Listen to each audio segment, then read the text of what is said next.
Hi, Nick. Thank you very much for being here for this conversation today. I reached out to you because of your, well, number one, because of your wonderful book that I was starting to read, Words That Touch, 12 Essential Clean Questions for Mind-Body Therapists.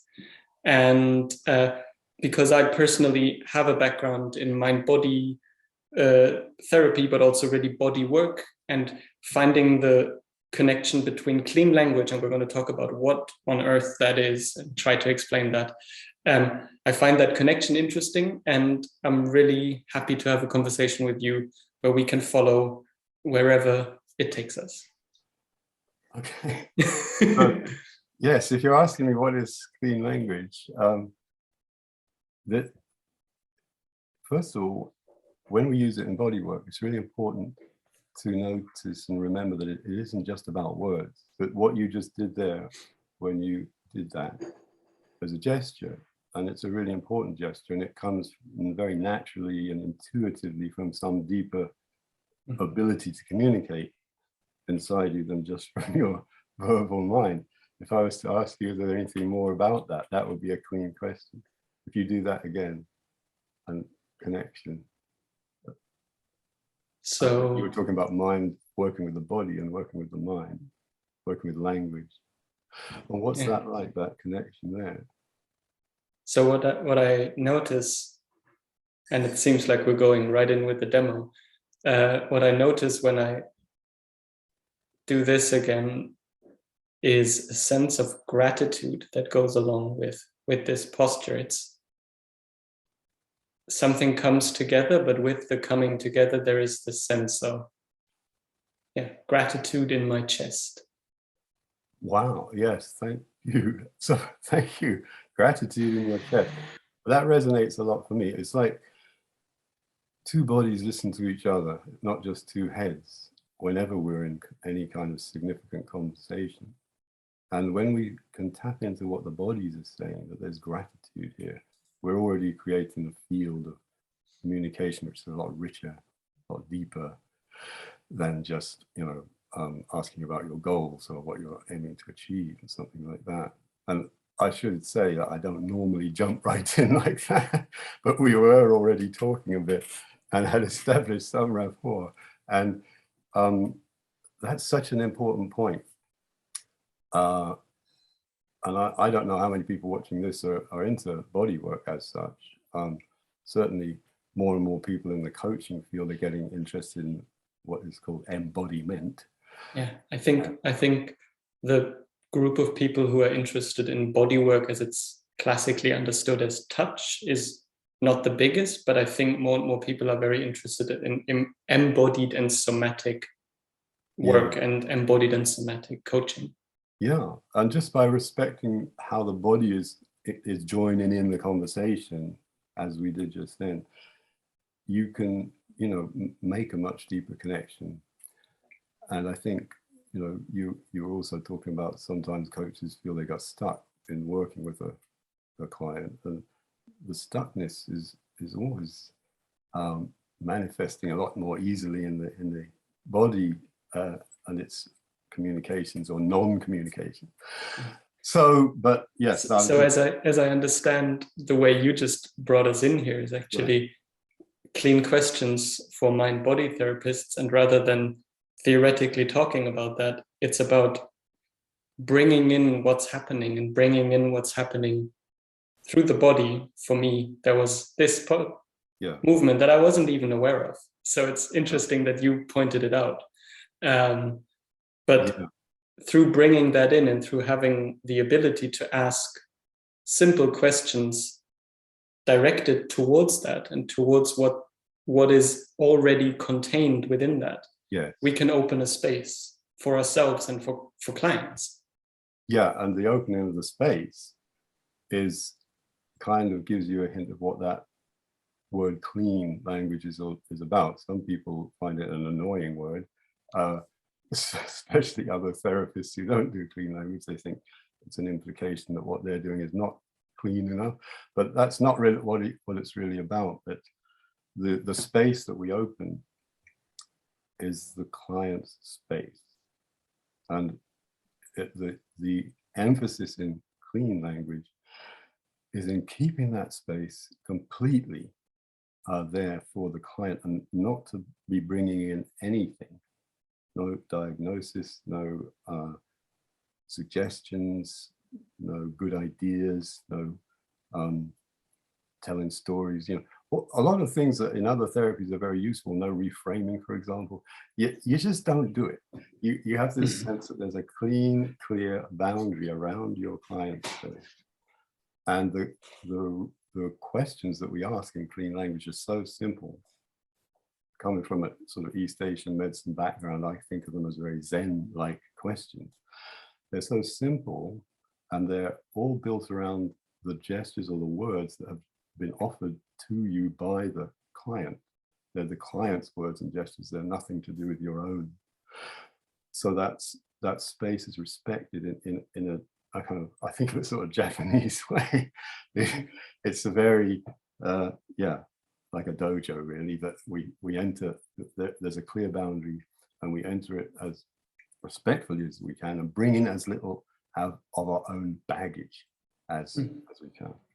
So in one way, if we approach the question of what is clean language, what are clean questions, I hear you right now as there are these questions, and it's depending on who you listen to about clean language, it might be 12, it might be 9, it might be, but there are these questions. But more importantly than the questions themselves, it's about why are we asking the questions, and what are we trying to enable another person or ourselves to get through those questions. And that in opening a space where we ask clean questions, we actually offer that space, which is essentially their space, or if we were to talk, your space or my space, and very respectfully learning how to perceive what might already be in that through words, through gestures,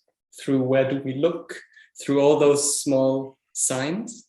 And then we have these questions that try to allow the other being, the human across from us, to relate to what's going on in their own space and learn more about it, while not putting our stuff into their stuff. Yes, exactly. And for me, that creates a kind of, well, it's a very special space. Like in a normal conversation, you tell me where you've been on your holiday, and then I start telling you where I've been on mine. If I was to ask you more questions about your holiday, already that conversation would be tipping more towards taking you deeper into your experience of your holiday, rather than just this normal kind of exchange. And so obviously, once you've put in the dynamic of a client practitioner or coaching client relationship, then of course I'm, as the practitioner, supposed to be listening to you. What the clean approach emphasizes, I think, is that what I always say to my clients when they come along for the first time is, this is not a conversation between you and me, and it's nothing to do with like a psychotherapeutic conversation. This is a conversation between your normal verbal mind and your body mind. That's what we're here to facilitate. So that space where you're actually being encouraged to listen to yourself is a very strange space to be in. Socially speaking, we hardly ever find ourselves in that space. And that little breath that I just took is sort of telling you that somatically, I feel that that's a very almost sacred space to invite a person to be in. It can be a scary space too. So around that space, not invading the boundaries, but around that space, I do my best to hold that space, as they say, to provide. Which I do find is a very strange metaphor. I don't fully know what holding that space means, but that's another question. It's just an expression. But, well, I would say, no, it's a good point, but I would say to be as fully present as I can with myself and with the other person, but not going over their boundaries. I think in clean language, holding the space does have that special meaning of I'm not going over the boundaries, but I am respecting those boundaries. Yeah, so that alchemy is the thing, and because as the client, you say something like, well, I've been just feeling a lot of anxiety lately, and I'm not used to that. I'm just waking up at 3 in the morning and I get this boom, boom, boom, boom, and I don't know what to do. So I've just said a lot of things there. But if, as the practitioner, I pick up on the most somatic bit and I say, is there anything else about that boom, boom, boom, boom? Then, boom, suddenly I, as the client, am in a completely weird space because I didn't even know what I was saying when I said boom, boom, boom. But if I'm asked that, then of course my attention kind of goes naturally to somewhere around here, because that's where it's coming from. And with one question, I'm already sort of, my verbal mind, my ordinary thinking mind, the mind that likes to put labels on things and know securely what they are, is already a little disorientated. And I'm already on a, my curiosity has already been triggered, and I'm beginning to connect with some more somatic intelligence. Wait, and I found the framing you did, or you made a few, probably 2 minutes ago, of this is not a conversation between us, but this is a space so you can have a conversation between your verbal mind, which is what most of us experience as this is me, and the body mind. Yeah. And when you just referred to I said a lot of things, I've had these problems, and boom, boom, boom. And that in that, if you take your own space and your own offer serious, as this is a conversation between me in this, maybe this example, and my body mind, you pick up the boom, boom, boom, boom. And you then allow, through a simple question, and maybe so the people who are listening to this and who've never heard of clean questions, the 3 questions you've already used in this call a few times is, what kind of boom, boom, boom, boom is that? Which would be one very simple clean question.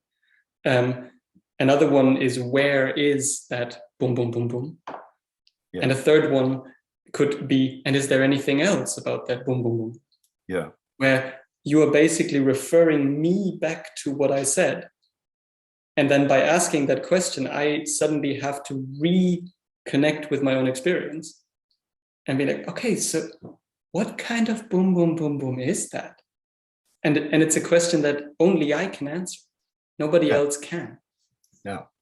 And within one question, you're already starting a conversation with your own heart, which is quite a good place to begin, especially if we're thinking about things like the polyvagal theory and where does language come from in an embodied sense? Something that fascinates me. And I would love to touch on the polyvagal a little bit later. I liked your chapter about it, and I have some questions about the intersections of polyvagal. But staying with this, basically, if we look at clean language as a way for the verbal mind and the body mind to interact, then that's a very clear intention and very clear kind of conversation that you can be offering to clients. Yeah, it's clear. I also should just sort of put a little bit of a health warning in there. I mean, because people coming to see me are expecting some bodywork. Shiatsu is my background. And usually in the sort of frame of mind that they're willing to go there. If you're working more as a coach, especially a corporate kind of coach, people may have no intention whatsoever of going there. And I would never dream of asking that little character I was role playing a minute ago about the boom, boom, boom. I would ask them a safer question about, what's it like when you wake up at that time in the morning, or, how long have you had this? That's the first point. And another point which we could go into is, since I wrote the book, actually, and I've been just thinking about all the kinds of language which we use in any kind of embodied work, and in a lot of coaching where you do visualizations, and anything that takes a person into their inner subjective reality, which may be a shock to them.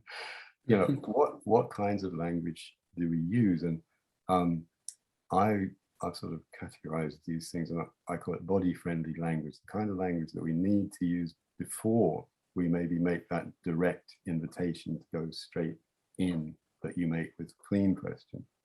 And obviously one of the most common these days is the invitation, or the asking of permission. So I might ask, would it be okay if I asked you a question about that, boom, boom, boom, rather than just asking directly. But you give a person that sense, which is so important these days when we're talking about being trauma sensitive. You're giving the person a sense of having more control over the process.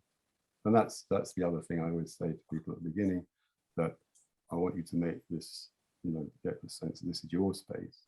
And if I ask you a question that doesn't work for you, then forget it. You don't have to answer it. I'm just doing my best to find the questions that work for you to facilitate this mind-body conversation.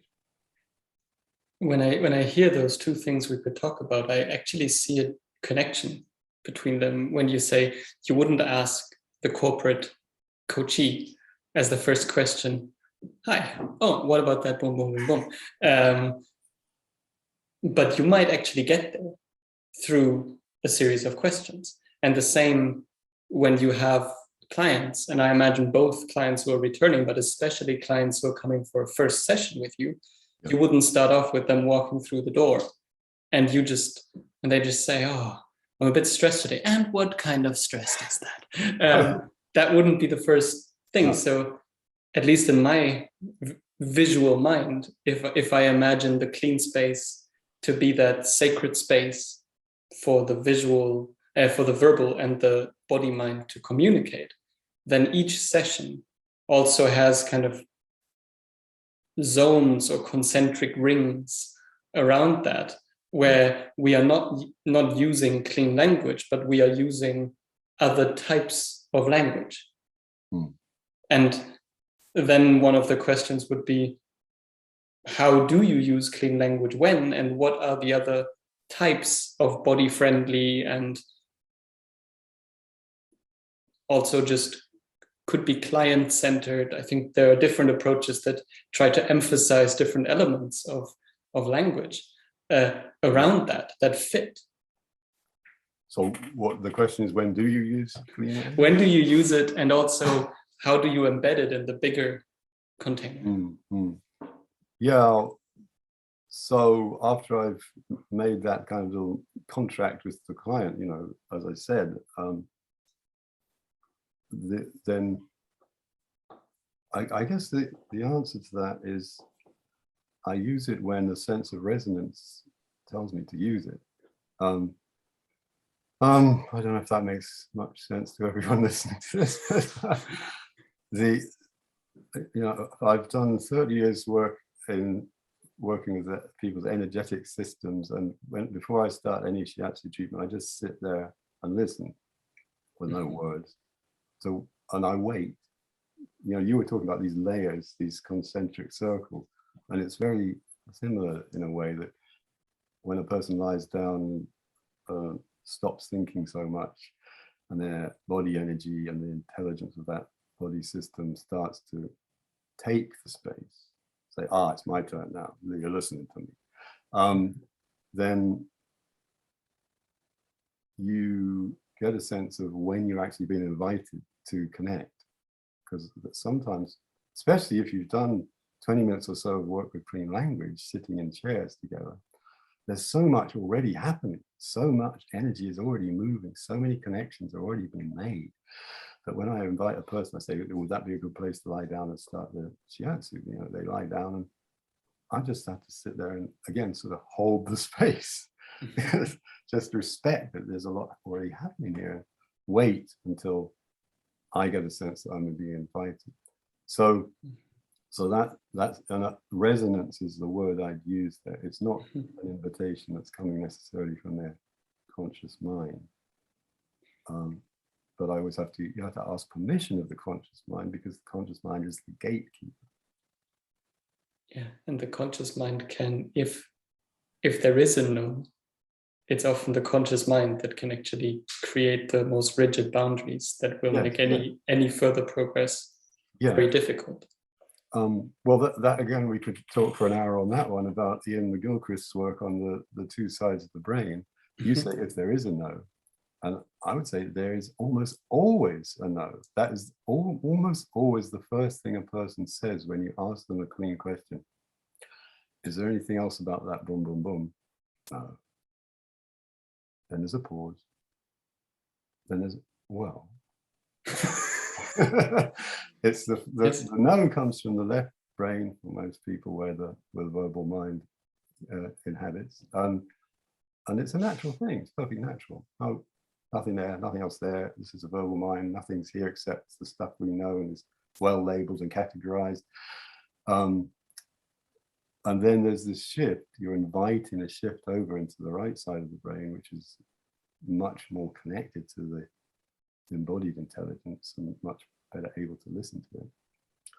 And that's what you're watching when that shift between no, pause, oh, well, that's what you're allowing, space to happen. Yeah. And inviting it, because for a lot of people it's just not a common connection. Literally the neurological pathways are not that well developed. And so I could go on about this. So the kind of three connections I have to what you were just exploring is in the bodywork I'm most familiar with, which is a Thai-based bodywork, but has developed much further than that. By a wonderful person, Pascal Beaumont, here in Germany, who had one of the core pillars of it is honor the resistance. Yeah. Honor any resistance. And that doesn't mean we have to 100% go along with it, but not to make it wrong or go against it. And in the IFS, internal family system, where it's the same, would be called every part is welcome. Yes. And I find that is such an important base for whatever work we do, to include and honor every element, which is actually what I find that the clean approach does so well. The clean approach is so focused on including. Anything gets included, and we include it into a bigger container in a way, because we don't just focus on the no, but we include the no into the bigger picture. Indeed. So may I ask you another clean question? Sure. Because you used this gesture this time, which is different from the one you did before, and this is include. And is there anything else about include?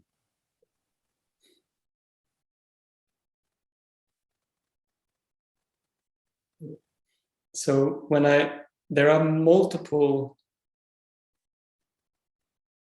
aspects to this movement. So this one has a more open element to it. So when my hands go open, my front feels open, and there is a connection with the space right here. Yeah. And this is going to be interesting for the people watching this, but this is being in the middle of how I also experience the clean, is playing with this field. But so there is a connection, this is included. And then in this, it's again kind of coming to that gratitude element of it's included with a sense of a yes, like a so it's not going against it, but it's more than that, taking in whatever is there and using the wisdom in every part. Using the wisdom in every part, yeah. And that, so there's the space and there's the including stuff. And I asked you because it was this was kind of very similar to what you'd done before, but different as well. So it's like your somatic communication was trying to say something. And you did it 3 times. So I'm not going to ignore something when it happens 3 times, but respectfully ask you permission. So, but it does bring us back to that sense of gratitude, which is, again, so important in any kind of mindfulness, oriented kind of work. Yeah. Thank you for your answer. You're very welcome. And in the way I am working with people, and this brings us back maybe to the concentric circles a little bit. Yeah. Which is my visualization of it. I don't know if it's the way you look at it, but working with that, the first question I would ask is it okay if we explore that a little bit more? Yes. So getting the okay for that, and there might be some concerns, there might be some, what would that even mean? But at least getting on the same page, and then using the movement itself and slowing it down, maybe making it a little bit bigger, making it a little bit smaller, playing with it, and then seeing what happens then. And then I find that that's where, for me, the most natural inclusion of clean language in my own practice, which kind of just happened the very first time I read about it. And I read those 3 questions. There was just, because I've been trying to work cleanly for a long time. And it's like those 3 questions just gave me a bit more vocabulary and a bit more just options for what I was doing anyways. But then when there is anything showing up through exploring the movement, we can use the clean language. And what kind of connection is that? What kind of gratitude is that? Is there anything else about the connection and the gratitude that we can then unfold whatever it is that's showing up? Indeed. And if a person, if you have a sense, that the resonance or the rapport isn't that strong yet, then you can always ask about the word rather than the gesture. Like, is there anything else about include? And probably they will start doing the gesture again. as you pointed out earlier, it's almost always unconscious. The gestures are almost always unconscious, and that's why we need to tread carefully, inviting the unconscious into consciousness, and not sort of trying to take people by surprise or amaze them with our amazing observational ability. This is not the point at all. The point is to keep that space, a safe space where a person can begin to discover, oh gosh, my embodied intelligence has a lot more to tell me than I thought, or that I am used to listening to. And that, again, is part of the alchemy. As soon as you begin to listen to the unlistened to part, amazing stuff can happen. Yeah. So the main thing, when you say to not dazzle, you didn't use the word dazzle, but to not dazzle anybody with our observational skill. The thing I immediately think of is there's always so much information in whatever a person says and does, in just which words they use, how they use their voice, how they use their body. There's so much information that I think the more we can relax and trust that there is enough, and that all we need is to relate to it and allow the person, the other human, to relate to it. I find that actually makes it much easier for me to not have to prove anything and to not have to brace and tense. But we mentioned the polyvagal earlier because you just spoke of keeping it safe for clients to explore their own unconscious mind, their own inner world. Can you expand on that? What is important in your experience to keep that exploration safe for clients? Yeah, sure. Because there's in the shiatsu tradition, like 2 of the most well-known people who developed shiatsu in Japan both had a metaphor about this kind of touch is a mothering touch, or a touch of love. And even though sometimes it could be extremely painful, the things that they were doing to you, the idea essentially is that this is a mother's touch. And if you think about any kind of deep work in any kind of therapy, it's taking us back to when we were very, very small, when things were, whatever was not going right, and we didn't have the resources to handle that. And it may well be pre-verbal. We didn't even have the words to express it. So that sense of safety is really what I'm talking about. In my book, it reminded me, there is this wonderful story about a guy, I think, in the British Navy, and they were at war, and a bomb had gone into the ship, but it hadn't exploded, and he was the bomb disposal expert, and the only way he could safely get rid of it, as far as he could tell, was to actually pick the bomb up and carry it to the side of the ship and drop it over the side. There was nothing else he could do. And the way he did that, he said, was to imagine that this bomb was a baby. And that metaphor probably saved his life and the lives of many others in the ship, because just that tenderness, that holding. Of course, you need to have challenges in there as well.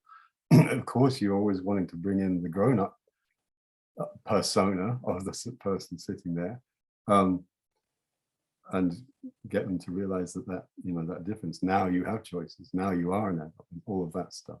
But the safety for me is just, you just have no idea until you sit there and find out how safe, how tender, how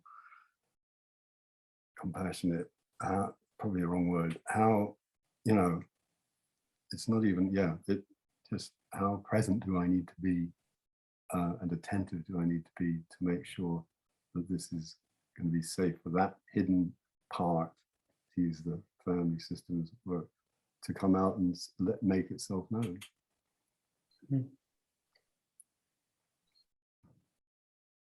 That sounds like a very deep respect to the client, but more specifically to whatever processes, parts, content might be touched in the client, either through questions or through touch itself. Because often when we do work with touch, we can really speak to and directly connect with these very, very young elements that we're all still carrying, especially in our body, because in the first years of our life, a lot of things are so somatic and so embodied, and when they don't get resolved and they don't get integrated, they often stay on that embodied level, but as a separate part of us that may be touched just through somebody putting a hand on our back, on our neck. Yeah. So it sounds like you want to be really respectful to whatever can unfold and show itself in that.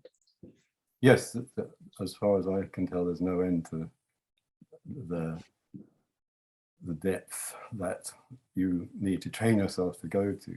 I mean, to give it a biographical note, that my dad was brought up at a time in early-ish 20th century when there was a big thing about telling mothers not to touch their babies. And this, it was not just in the UK, but other countries too. No, it was actually, especially in Germany, that was one of the main parenting advices, also very heavily pushed by the Nazis, was let them cry, break their will.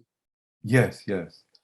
So this was a bit before that era, but there was a kind of ideological thing about you're breeding strong children for the empire, or whatever it is. Yes. But unfortunately, his mother really went for that philosophy. I think a lot of mothers probably didn't feel it was right. Naturally, instinctively, they could tell this was not right information. Of course, it was men who were giving this information.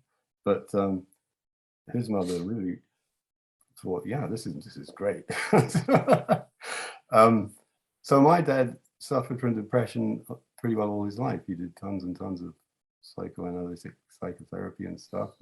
Probably helped him become a successful academic, and but it took me a long time to make the connection.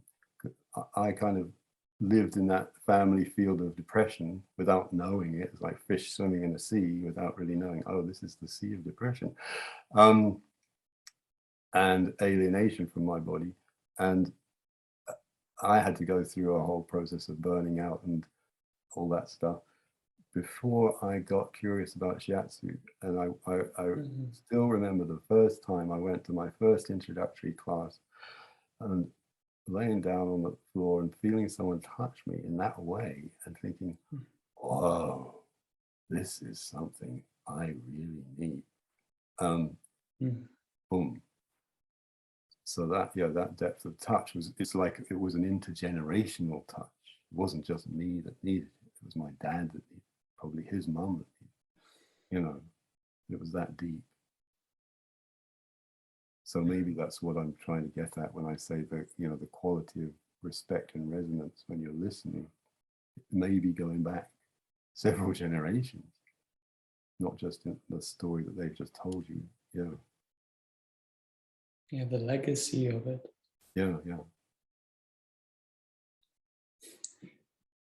The one also staying with kind of, there are these short demos in between. The one thing I very much noticed in just how you were sharing it when you were speaking, whoa, this is really what I need. Yeah. Your voice very much changed. Yes, of course. Which you could say brings us back to the polyvagal theory. If you want to discuss that a bit. Absolutely. A lot of what people talk about when they talk about the polyvagal theory is all the stuff about the fight-flight reaction and the freeze reaction and so on. Stephen Porges himself, I got into this quite early on because I was researching my book years ago, 10 years ago, and I actually went to a conference in London with Stephen Porges, came along and talked. For one thing, he is the most wonderful guy. He's a mensch. He's a real human being, for a scientist. And you could just tell that from his presence on the platform. But he talks a lot about prosody, which is a rather technical word. I didn't really know what it meant when he first used it. But the quality of the voice, the qualities that the voice conveys beyond their content. So it's the left brain of what I call the verbal mind that is listening to the actual content of the words and looking for their meaning in that sense. And it's more like the right side of the brain, which is listening to the emotional content, which is conveyed in, those, what's it called? The opposite of digital. Analog. The analog qualities like the rhythm, the tone, the pitch, the musicality. And interestingly, it's swear words are processed on the right side of the brain, the side that does the emotional stuff. Because swear words are the words that are designed to have a punch, have a real emotional, impact to them. But apparently those are the only words that are processed on the right side. Which is super interesting, because many swear words, especially those often used, lose their meaning and they kind of become an element of emotional expression. Yeah. So like in English, that would be fuck. Yeah. Fucking, fuck, all of those, they don't really have the swear word meaning for many people. It's more like I emphasize something. I say that it was big. Yeah. And the same can be seen in many, many different languages, where where there are specific swear words that are more used as a means of expressing emotions rather than a word. Yeah, well, that's what a swear word is. It's the means of expressing emotion. Yeah. Yes, yeah. But this prosody aspect, for me, it links beautifully with the Japanese traditions behind shiatsu and Japanese bodywork, because there's a in Aikido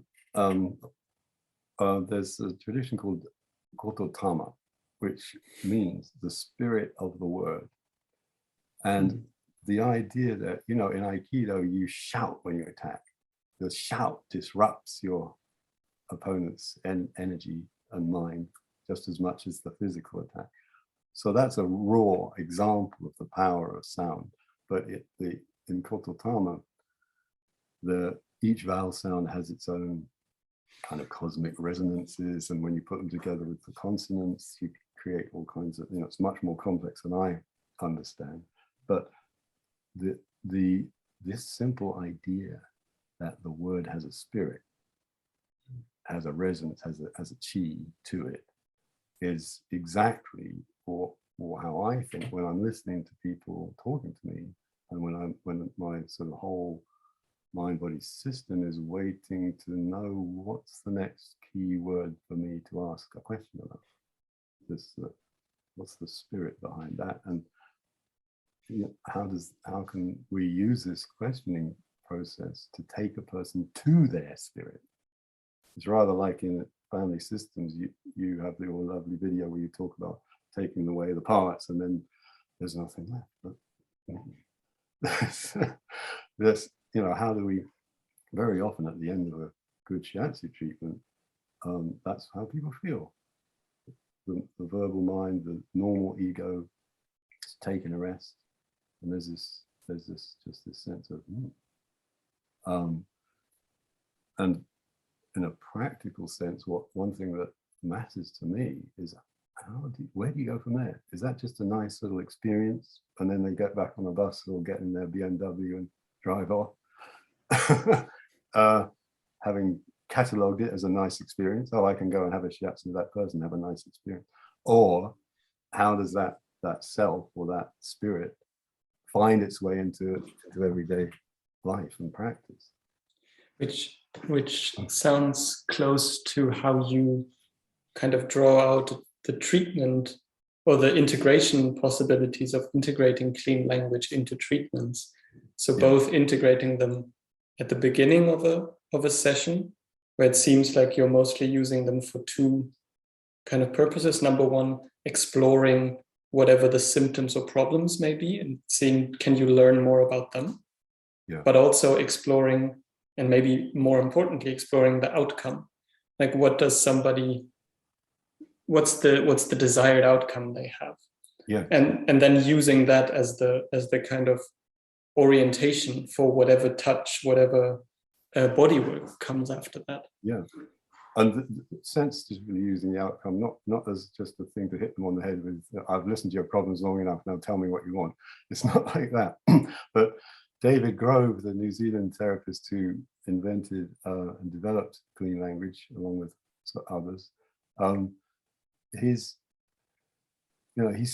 one of the ways that he began working with it was because he was working with Vietnam veterans and victims of childhood sexual abuse, and serious trauma, which people couldn't really talk about.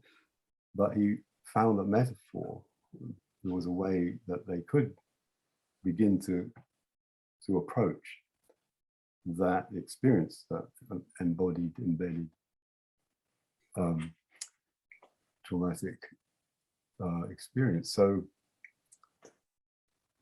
he was very much into the somatic sense of things, and I'm trying to remember exactly what I was going to say, but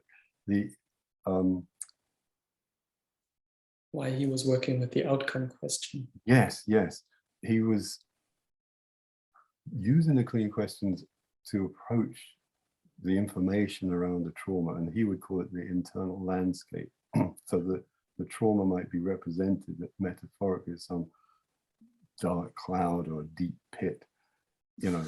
But what he realized was that if you can safely lead that person into that metaphorical internal landscape, then sort of logically speaking, it's a landscape, it's an ecology. There must be, as well as darkness, there must be light.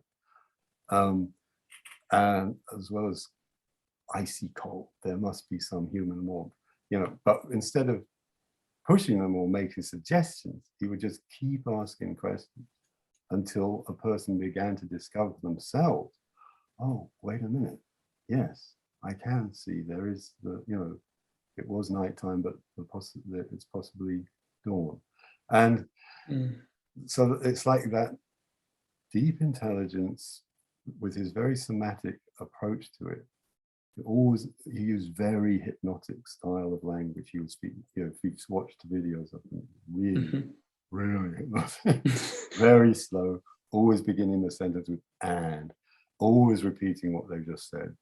And when you're on the receiving end of that, you're kind of, oh, your whole body. It is absolutely mind altering. Yes. And that was actually one of my beginnings on this whole path, was hypnosis and the exploration of altered state of consciousness, which I think at some point in time leads you to, we're always in altered states of consciousness. The question is just altered towards what?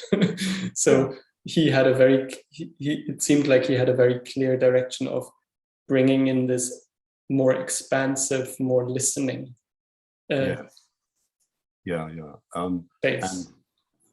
And so I'm trusting that intelligence of the internal system, we could call it, to make its own suggestions. And so when you come to that outcome question, you know, on what would you like to have happen, it can work, or maybe sometimes it kind of puts people back into their heads thinking, oh, I'm supposed to come up with an answer now. I thought you were going to do that for me. So often I switch that a little bit, and, you know, if a person's talking about boom, boom, boom, say, then you might say, and when there's boom, boom, boom, what would you like to have happen? Well, I don't know, but, and what would the boom, boom, boom like to have happen? And, you know, you can ask the part to take responsibility itself. And if that doesn't work, then I just sort of widen it out a bit more and say, and when boom, boom, boom, and you're waking up at 3 in the morning, what needs to happen? But that question isn't just a verbal question. It's a whole energetic invitation, you know, where the safety is already in the field, if you like. What needs to happen? One of the problems with our conversation is I always have, with whatever you say, I have about 20 different avenues where I'm like, okay, this would be interesting. That would, the main thing that came up also when speaking about the landscape is one of the definitions of trauma that Peter Levine uses, which is trauma is a loss of connection. And one of the ways I really feel the clean questions working in me when I experience them as a person being asked is they connect. They don't just connect the verbal and the non-verbal mind, but they also connect within the non-verbal mind. They reconnect spaces, and in my language, I would say different parts of the non-verbal mind.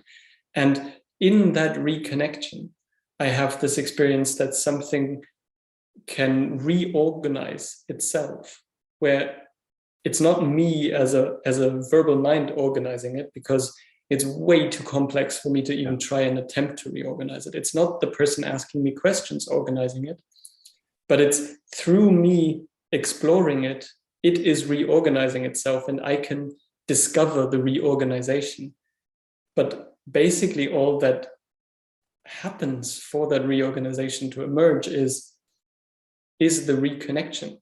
And through that reconnection, things will just naturally happen. That naturally, yeah. And that again, for me, plugs into the Zen notion of non-doing. We're not doing something with a specific intention and definition of what we're doing. We're playing around with things. We're allowing things to happen. We're creating the space where that intelligence is going to begin to take the next step towards reorganizing itself, reconnecting itself. Yeah. Certainly in Chinese medicine, that Peter Levine's definition of non-connection, yeah, is absolutely it. That in trauma we are actually separated from our own heart, the seat of the spirit, if you like, and it's all about bringing us back into the heart, which would also very much fit with the IFS perspective of the parts are disconnected from the self, and in reconnecting parts and self, the self energy will naturally help transform the parts. Yeah. So that brings us to a little pause. That is exactly the sort of point where one doesn't actually have anything else to say. When all the parts are connected, there's nothing more to say. And you can just sit quietly together.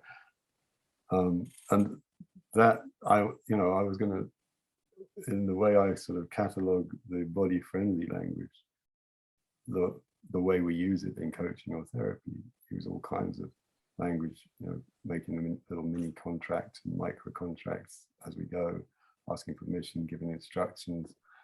They may be kind of veiled instructions or polite instructions, but they're definitely instructions. Or using hypnotic language to get somebody to pay attention to a particular part of the body, which is what they do in mindfulness meditations all the time. All those kinds of language, and then you get to the space where there's nothing left but clean language, which is a really nice place to get to. And there's nothing else to listen to if you're the client in the client role, but yourself and these parts of yourself. And if a session goes well, then you get to this point where there's nothing left to listen to. There's just a beautiful silence, which, listening to that kind of silence is amazing. I like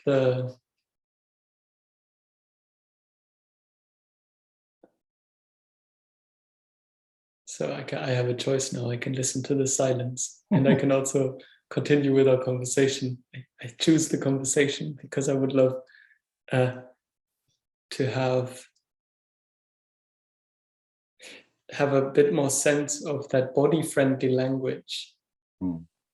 And that leads to the place where there's nothing more to do than ask clean language questions, which leads potentially to the space where there's nothing to do. In the book, you also speak of a continuum where clean language is very radically on one side of the continuum. And on the other side of the continuum, there can be kind of suggestions and instructions and all of that, which I also think we can do instructions and suggestions more or less cleanly. We can instruct very rigidly or openly, which is what in the book you call invitations. And so I would be curious if we take that continuum as a picture. Where do you place the body-friendly language? Where do you place the clean language? And would it be your personal kind of orientation to help people get to that point where all you have to do is ask clean questions, and see how the system unfolds? Well, with due respect to my teachers, James Lawley and Tony Tompkins, they do clean sessions. They don't do anything else. That's what they do. They do the systemic work using clean language, and that's what a client expects when they go to see them. I find that clean language is a beautiful thing to use in facilitating this conversation between mind and body to help people get the best out of what I'm doing with the bodywork and the shiatsu. So it entirely depends on that sense of how I'm resonating with the client and their energy field, and what is my sense of what will be safe to invite them to do next. Clean language, you can use it as manipulatively as almost any other kind of language, probably. It's a little harder to do because the only thing you have to work with are these incredibly simple questions and the words that your clients just use. But you have to make choices. You have to decide which of those keywords am I going to ask about. And you can make big mistakes, but it doesn't matter if you've already set it up in the first place. And if I ask you a question that doesn't work, then that's fine. So that I remember once after I'd given a little presentation about clean language to a group of psychologists, one of them said afterwards that, kind of something that often people do say afterwards, well, we already use this kind of language in the therapy that we do, and is it really any cleaner? But I think there's a kind of an intention behind it, and certainly for me, coming from that kind of Zen background, there's a quality to it as you enter the dojo, and you just have to do it for a while and see, gosh, this is different. When I teach an online course, the people in the first session or so, they're kind of feeling their way and wondering, is this what did I sign up for here? But after a session or two, people really are saying, wow, this is different. I'm being listened to in a way I have not been listened to before, because it's them that's listening to themselves, which I think reconnects to where we started off when we started talking about clean language, that it is more about the space than it is about the questions themselves, because you can also use clean language questions passive aggressively. Yes. I'm annoyed with you. And what kind of annoyed is that? So that can work too. I've learned not to try that on my family. Yeah. But it's with the people closest to you are the best trainers you can possibly find. If I ask my wife a clean question, I have to make absolutely sure my intentions are clear, my heart is open, the space feels safe for me, because she's not my client, she's my wife. I know. All those things, if you can get a clean question to work in those circumstances, or with a 5-year-old, you're doing pretty well. Yeah.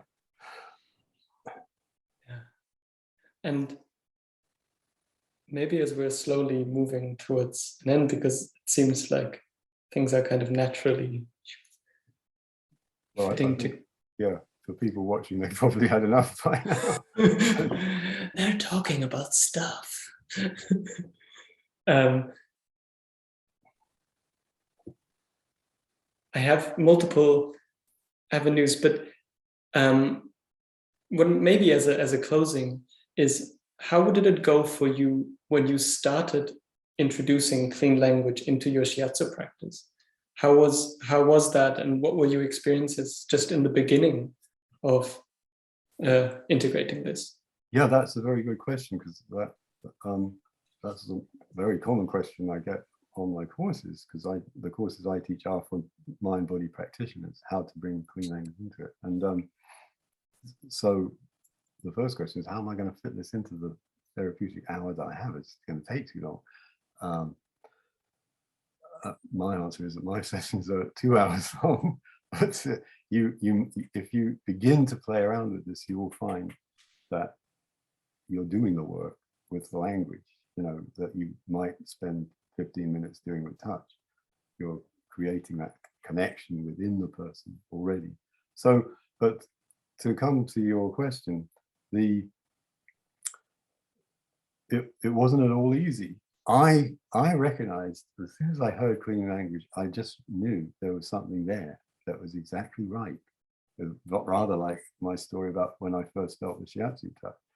But when I brought it to my existing clients who were just used to lying down and shiatsu with a few questions about their health history and stuff, and a few recommendations from me, I think you ought to, etc. No, there weren't that many people who went for it, and that, so yes, that's how I learned about the body friendly language. I'd already done work in NLP and hypnotherapy type, so I had a reasonable appreciation of what you can do with language. And yeah, then I mean, there are some therapies like Scaravelli Yoga has incredibly sophisticated use of language, I think, and yeah, others, but they're few and far between, because most bodywork trainings don't have any space in their curriculum for how to use language,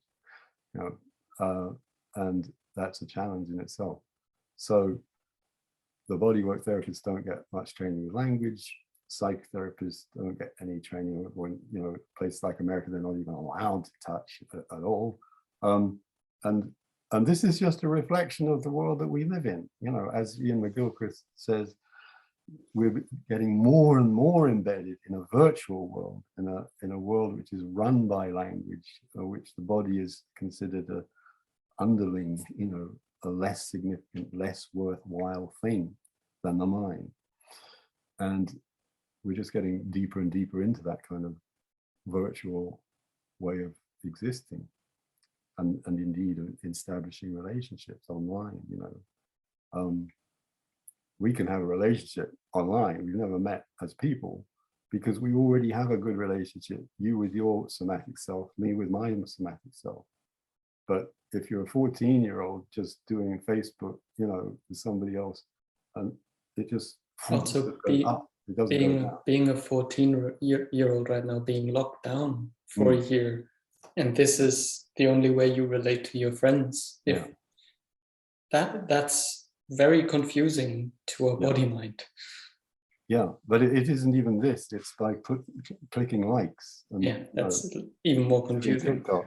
So it's not great. And yeah. So bringing the clean language in was challenging in the beginning. Yeah. All my hard work learning is what I now make easy in the courses that I teach. Yeah.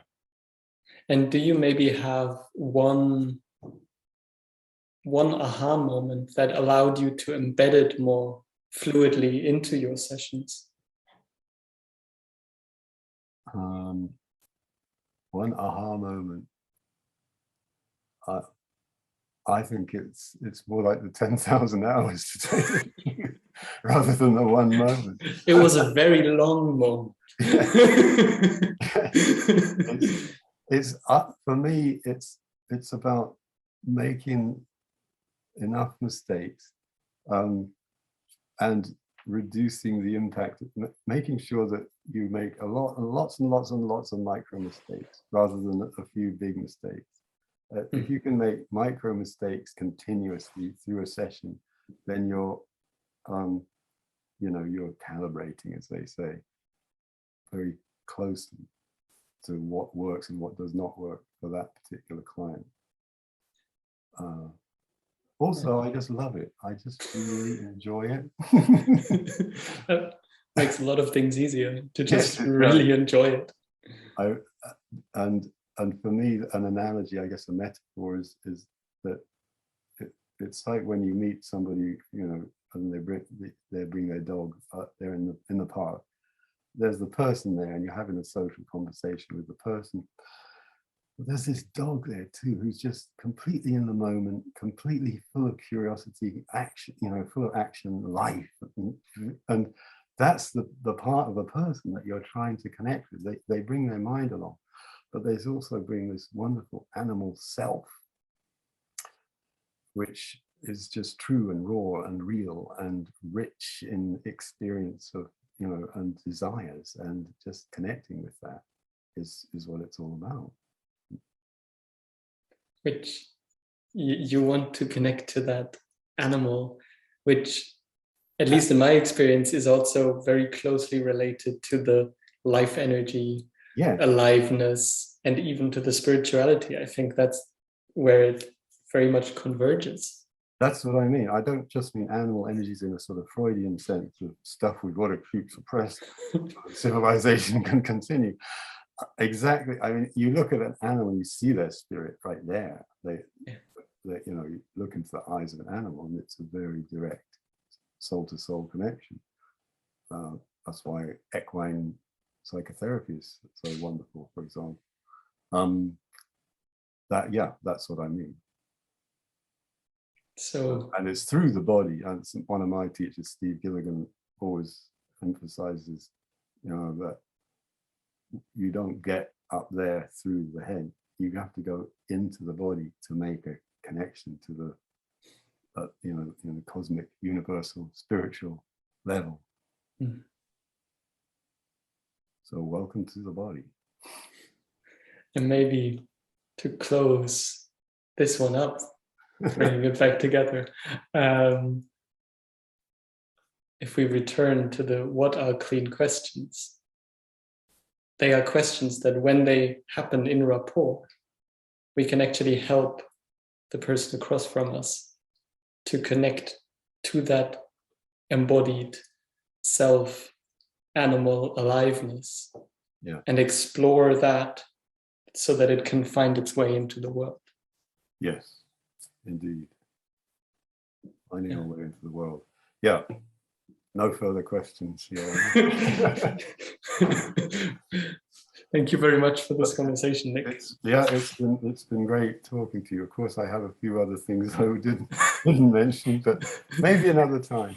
Maybe another time. And yes, so I mean,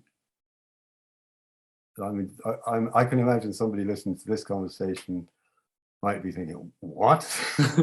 hopefully, I imagine that the intro was not the smoothest step-by-step intro, but kind of a yeah, but you know, I'm always happy to connect with people if they want to email me, and you're going to put a few details at the end. I will put a few details on there, and I'm happy to make that clear that you are open to connecting via email. Yes. Yes. I can put that in there. So. Yeah, and this is a very niche area. I gotta say that there are not that many people desperate to learn about the interface between language and embodiment.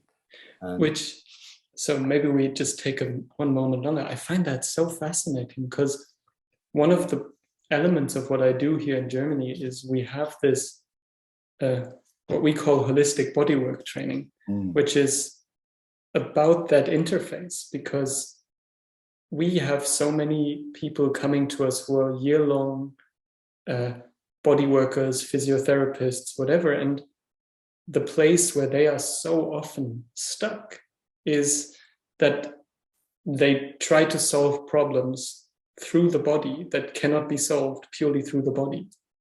That's a beautiful point. I was trying to make that point for the past hour.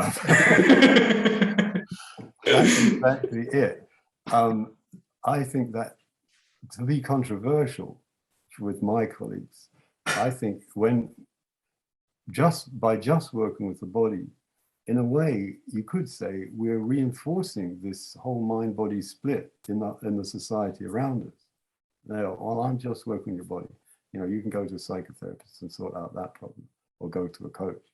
For me, there has to be a way that we can do those things together. Nothing wrong with going to a psychotherapist as well as a coach and seeing me, but I will be asking some clean questions if you. But then you do need people who drive away in their BMWs. Yes. Okay. Indeed. Yeah, but that's exactly it. We need a way that mind and body can converse with and where there, I think, at least for me, the deepest learning I do through the coaching, because the way I coach and work with people is profoundly embodied, because I find that nothing else makes any sense. Yeah. If we don't have the body and the embodied wisdom on board, then what are we doing? And that's a genuine question I have. I still don't fully understand what we're doing then. It seems like we're actually more shifting ideas around rather than connecting to the deeper wisdom. But it's really that place of, if you are a body worker, it doesn't take a doctorate in psychotherapy to be able to ask people a few questions about what they want. And when something comes up, to know how to be with it. You don't necessarily even have to be able to process it all the way, but to be with it rather than to, again, make it kind of go to the side. And being a psychotherapist, you don't need crazy skills to be able to interact with the body. It's just a change in perspective and a widening of what we understand humans to be and what we understand to matter. Yeah. So that point about the body workers, don't have to be psychotherapists to use some language. And I think that is a little campaign point, if you like, for me, is that we as body workers can claim a space where it is fine for us to use language. Sometimes if I'm teaching a course and, I'm doing a demonstration that goes into some traumatic thing, maybe somebody asks at the end, well, we're not trained in counseling, how can we possibly go there? Well, yeah, you need some good experience and confidence to work in depth with traumatic things. Yes, don't go beyond where you feel comfortable, because your client will immediately pick up that you don't feel comfortable and everything will close down. But do begin to use a little clean language and get some confidence step by step and claim that space, that place where we're inviting mind and body to have that conversation with each other. So maybe that is a good place to finish our conversation today. And as you were speaking of, that's part of your campaign. It seems like this is part of that campaign.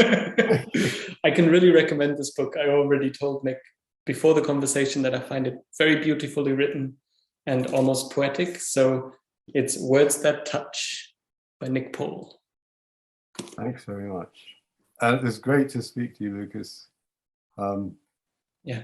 How about we just finish the official recording and then we have a few minutes just to debrief.